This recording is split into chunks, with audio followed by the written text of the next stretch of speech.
Ya, Mi, guys, mulai Mi. Sana rekam. Mulai nih. Nah, mulai Mi. Jadi sudah rekam ini. Nah, sudah Mi rekam ini. Oh, balik.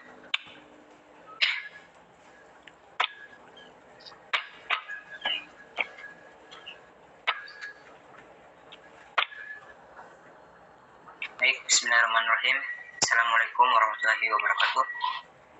Waalaikumsalam warahmatullahi wabarakatuh.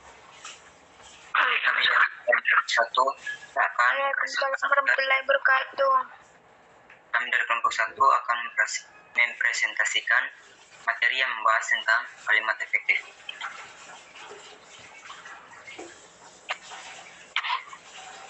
Baik, pengertian dari kalimat efektif itu sendiri adalah kalimat atau bentuk kalimat yang dengan standar dan sengaja disusun untuk mencapai daya informasi yang tepat dan baik. Kalimat efektif memiliki kemampuan untuk menimbulkan kembali gagasan-gagasan pada pikiran pendengar atau pembaca, seperti yang ada dalam pikiran pembaca atau penulis. Kalimat efektif lebih mengutamakan keefektifan kalimat itu sehingga kejelasan kalimat itu lebih terjamin.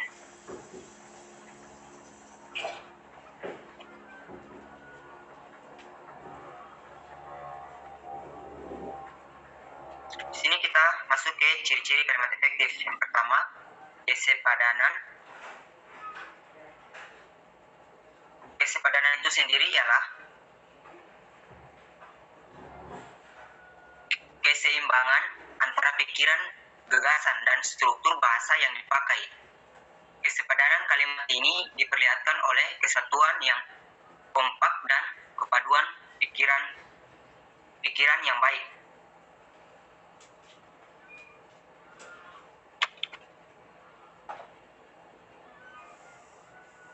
Ciri-cirinya antara lain, kalimat ini mempunyai subjek dan predikat dengan jelas. Ketidakjelasan subjek atau predikat suatu kalimat tentu saja membuat kalimat itu tidak efektif. Kejelasan subjek dan predikat suatu kalimat dapat dilakukan dengan menghindarkan pemakaian kata depan di, dalam, bagi, untuk, pada, dan sebagainya di depan subjek. Contohnya, bagi semua mahasiswa perguruan tinggi ini harus membayar uang kuliah. Contoh yang pertama ini menjelaskan bahwa keterangannya salah. Dan yang benar yaitu semua mahasiswa perguruan tinggi ini harus membayar uang kuliah. Yang kedua, tidak terdapat subjek ganda. Contohnya, penyusunan laporan itu saya dibantu oleh para dosen. Contoh kedua, soal itu bagi saya kurang jelas.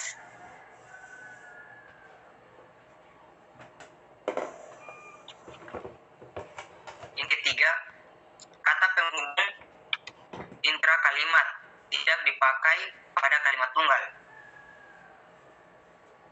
Contohnya, kami datang agak terlambat sehingga kami tidak dapat mengikuti acara pertama. Yang keempat, predikat kalimat tidak didahului kata yang. Contoh, bahasa Indonesia yang berasal dari bahasa Melayu. Perbaikannya adalah bahasa Indonesia berasal dari bahasa Melayu.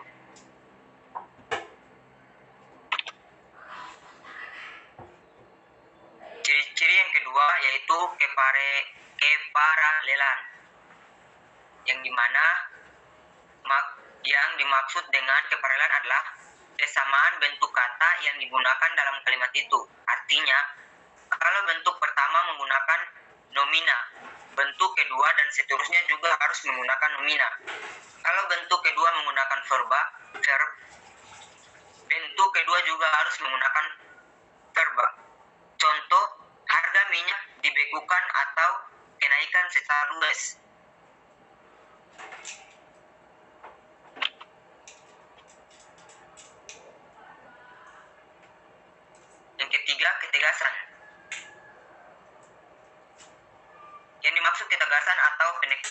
ialah suatu perlakuan penonjolan pada ide pokok kalimat.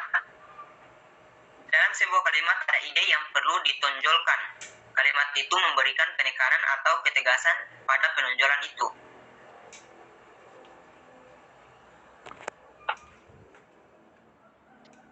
Lanjut, ada berbagai cara untuk membentuk penekanan pada kalimat. Yang pertama, letakkan kata yang ditonjolkan itu di depan kalimat atau di awal kalimat. Contoh, Presiden mengharapkan agar rakyat membangun bangsa dan negeri ini dengan kemampuan yang ada pada dirinya. Penekanannya adalah harapan Presiden. Jadi, penekanan kalimat dapat dilakukan dengan mengubah posisi kalimat. Yang kedua, membuat urutan kata yang bertahap. Contohnya, bukan 1.000, 1.000.000 dan 100, tetapi berjuta-juta rupiah ialah telah membantu anak-anak terlantar.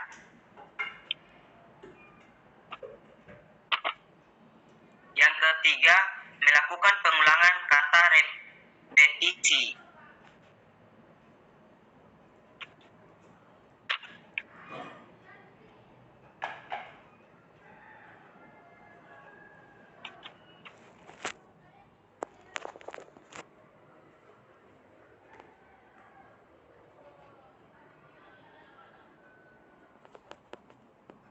Ciri yang berikutnya, kehematan. Yang dimaksud dengan kehematan dalam kalimat efektif ialah hemat mempergunakan kata, frasa, atau bentuk lain yang dianggap. Kehematan tidak berarti harus menghilangkan kata-kata yang dapat menambah kejelasan kalimat. Penghematan di sini mempunyai penghematan terhadap kata yang memang tidak diperlakukan sejauh tidak menyalahi kaidah tata bahasa. Ada beberapa kriteria yang perlu diperhatikan. Yang pertama, penghematan dapat dilakukan dengan cara penghilangan subjek. Contoh, karena ia tidak diundang, dia tidak datang ke tempat itu. Perbaikannya adalah karena tidak diundang, dia tidak datang ke tempat itu. Yang kedua, penghematan dapat dilakukan dengan cara menghindarkan pemakaian superordinat pada himponimi kata. Contohnya, ia memakai baju warna merah. Perbaikannya adalah ia memakai baju merah. Yang ketiga, penghematan dapat dilakukan dengan cara menghindarkan kesinoniman dalam suatu kalimat. Contoh, dia hanya membawa badannya saja. Perbaikannya adalah dia hanya membawa badannya. Keempat, penghematan dapat dilakukan dengan cara tidak menjamakkan kata-kata yang terbentuk jamak. Contoh untuk tidak bak.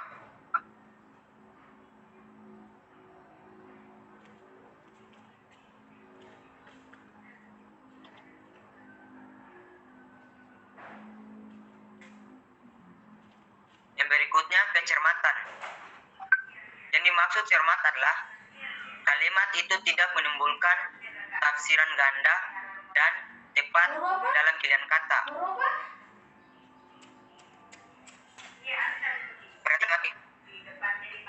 Masa perguruan tinggi yang menerima hadiah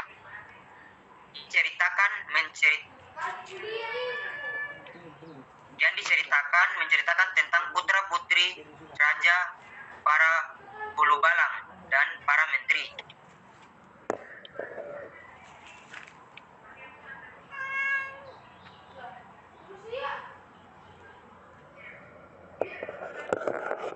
Yang berikutnya, kepaduan. Yang dimaksud dengan kepaduan adalah kepaduan pernyataan dalam kalimat itu sehingga informasi yang disampaikan tidak terpecah-pecah. Kalimat yang padu tidak bertele-tele dan tidak mencerminkan cara berpikir yang tidak sistematis. Contoh, Surat itu saya sudah baca. Perbaikannya adalah surat itu sudah saya baca. Contoh berikutnya, saran yang dikemukakannya kami akan pertimbangkan. Perbaikannya adalah saran yang dikemukakan akan kami pertimbangkan. Berikutnya kelogisan. Yang dimaksud kelogisan ialah ide kalimat itu dapat diterima oleh akal dan sesuai dengan ejaan yang berlaku. Contoh, waktu dan tempat kami persilakan. Perbaikannya adalah Bapak Menteri kami persilahkan. Contoh yang lain, untuk mempersingkat waktu, kita teruskan acara ini. Perbaikannya adalah untuk menghemat waktu, kita teruskan acara ini.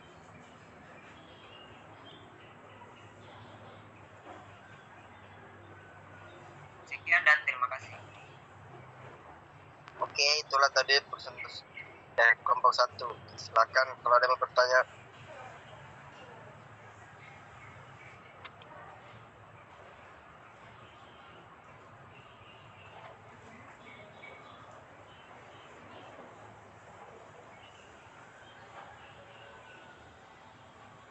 Dari kelompok kalau ada yang mau bertanya, silakan.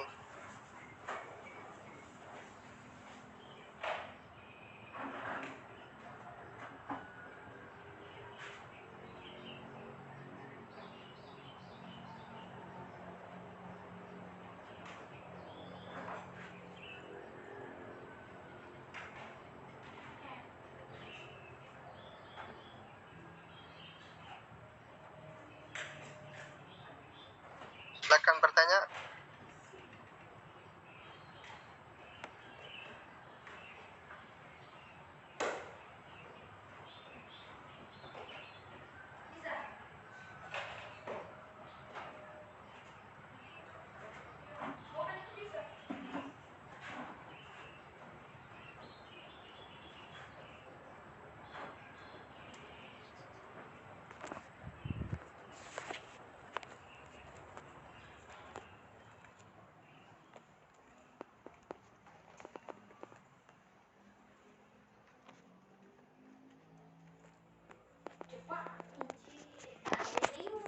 Izin bertanya. Oke, silakan. Baik, Assalamualaikum warahmatullahi wabarakatuh. Waalaikumsalam warahmatullahi wabarakatuh. Saya Senceri, perwakilan kelompok 5 ingin bertanya ke kelompok 1. Pertanyaan saya adalah, apakah kalimat efektif bisa diterapkan dalam bahasa sehari-hari, contohnya bahasa daerah yang digunakan di Sulawesi Selatan? Jika bisa, tolong berikan contohnya untuk kalimatnya. Terima kasih.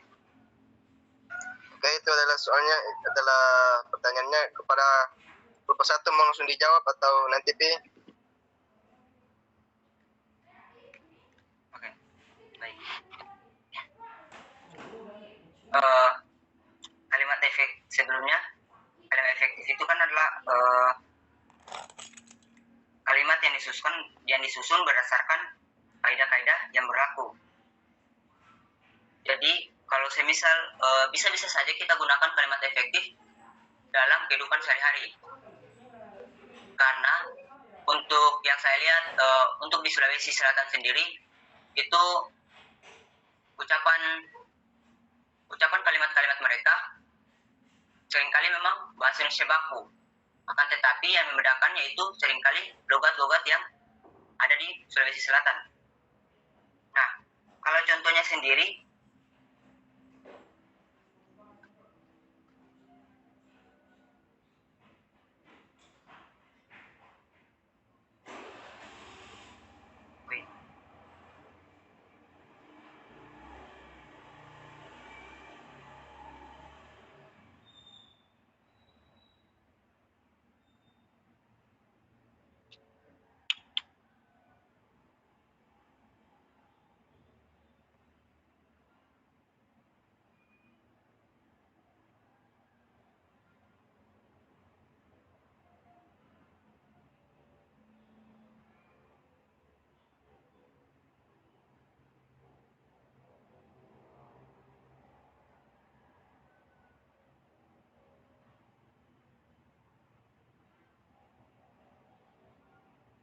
Oke, jadi kalau semisal dalam penggunaan kata diterapkan di kehidupan sehari-hari, sebenarnya itu bisa.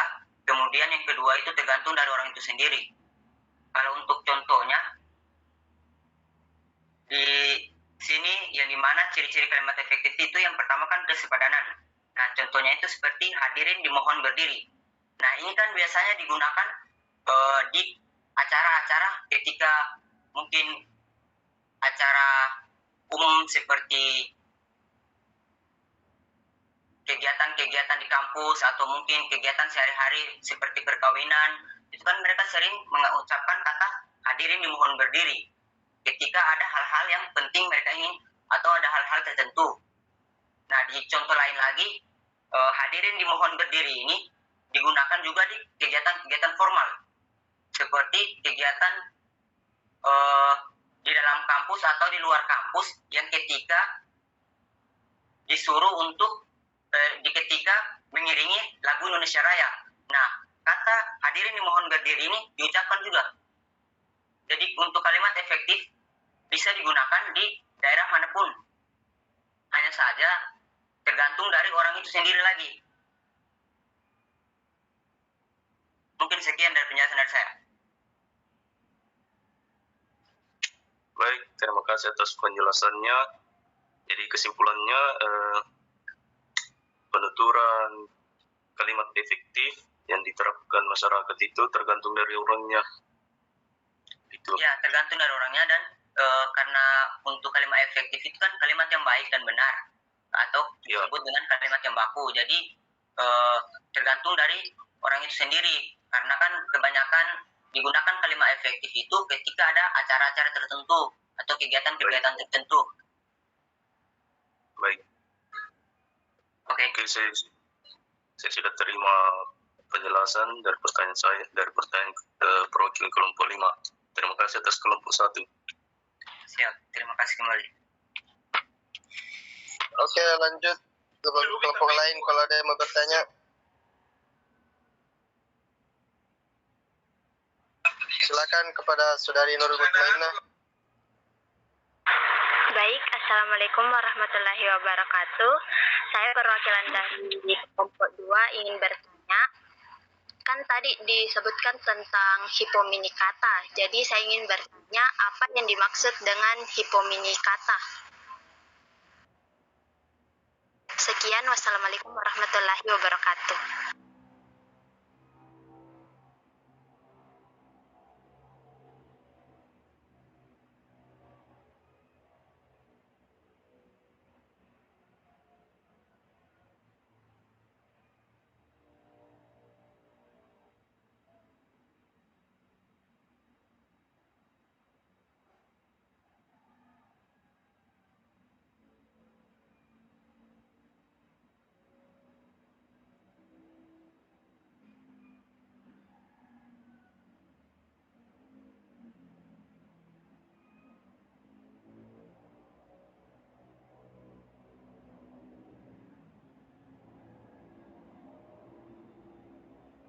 Oke, baik.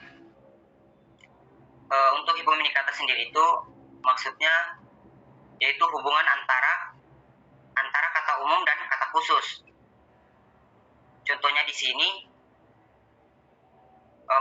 yang itu maksudnya yang memiliki hubungan antara kata umum dan kata khusus yang memiliki cakupan makna lebih sempit dan hanya mengacu pada hal tertentu.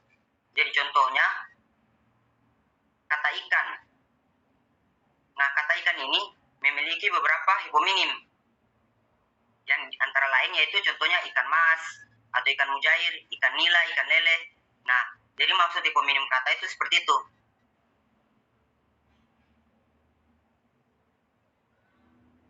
Bagaimana Saudari Nurul? Oh iya, paham. Terima kasih atas jawabannya, Jais. Siap. Oke, selanjutnya kalau ada yang masih mau bertanya.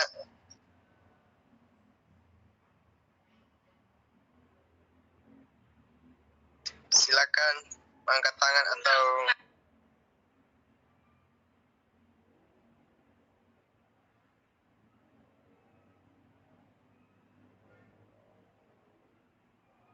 Sudah tidak ada.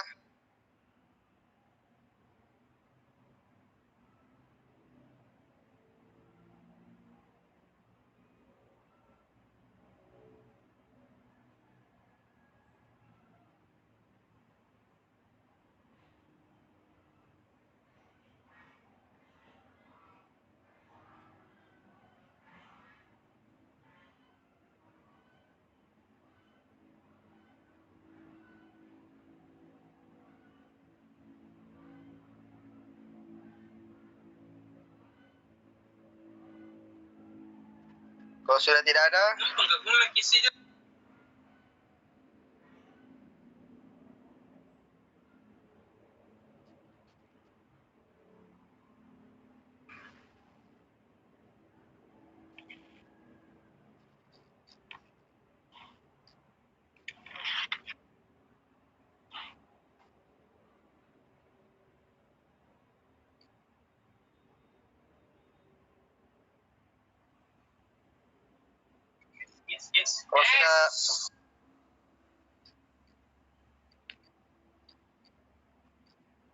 kalau sudah tidak ada, kita tutup untuk presentasi kelompok 1 dan lanjut ke kelompok 3.